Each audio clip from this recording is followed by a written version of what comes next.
ప్రియమైన దేవుని పిల్లలారా, యేసుక్రీస్తు నామంలో మీ అందరికీ శుభాభివందనాలు. ఈ రోజు మనం ఆరోగ్యం మరియు స్వస్థత కోసం ప్రార్థించబోతున్నాము.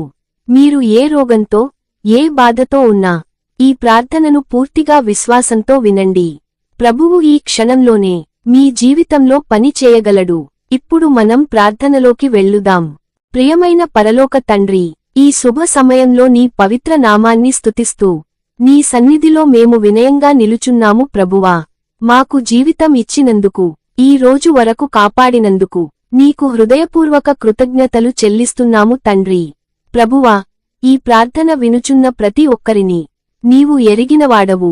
వారి శరీరాల్లో ఉన్న ప్రతి రోగాన్ని, వారి హృదయాల్లో ఉన్న ప్రతి బాధను నీవు మాత్రమే తొలగించగలవు తండ్రి. శారీరకంగా బలహీనంగా ఉన్నవారిని నీ శక్తివంతమైన చేతులతో తాకుము. నొప్పులు ఉన్న చోట శాంతిని, రోగాలు ఉన్న చోట స్వస్థతను ప్రసాదించుము. మానసికంగా అలసిపోయిన వారికి నీ సమాధానాన్ని ఇవ్వుము.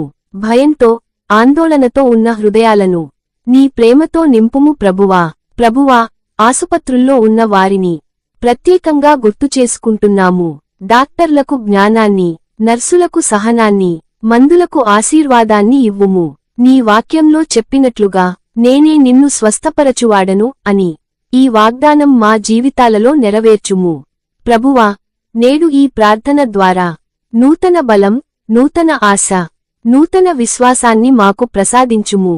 ఈ ప్రార్థన వినుచున్న ప్రతి కుటుంబాన్ని నీ రెక్కల క్రింద కాపాడుము. ఆరోగ్యం, శాంతి, ఆనందంతో వారి గృహాలను నింపుము ప్రభువా. యేసుక్రీస్తు యొక్క శక్తివంతమైన నామంలో ఈ ప్రార్థన అడిగి వేడుకుంటున్నాము తండ్రి. ఆమేన్, ఆమేన్. ప్రియమైన సహోదరి, సహోదరులారా, ఈ ప్రార్థన మీకు ఆశీర్వాదంగా ఉంటే దయచేసి ఈ వీడియోను లైక్ చేయండి. మీ కుటుంబ సభ్యులతో షేర్ చేయండి. ఇలాంటి ప్రార్థనలు మరిన్ని పొందాలంటే మా ఛానల్ను సబ్స్క్రైబ్ చేసి బెల్ ఐకాన్ను నొక్కండి. ప్రభువు మీకు సంపూర్ణ ఆరోగ్యం, శాంతి మరియు ఆనందాన్ని ప్రసాదించుగాక. యేసుక్రీస్తు నామంలో అడుగుతున్నాము తండ్రి. ఆమెన్.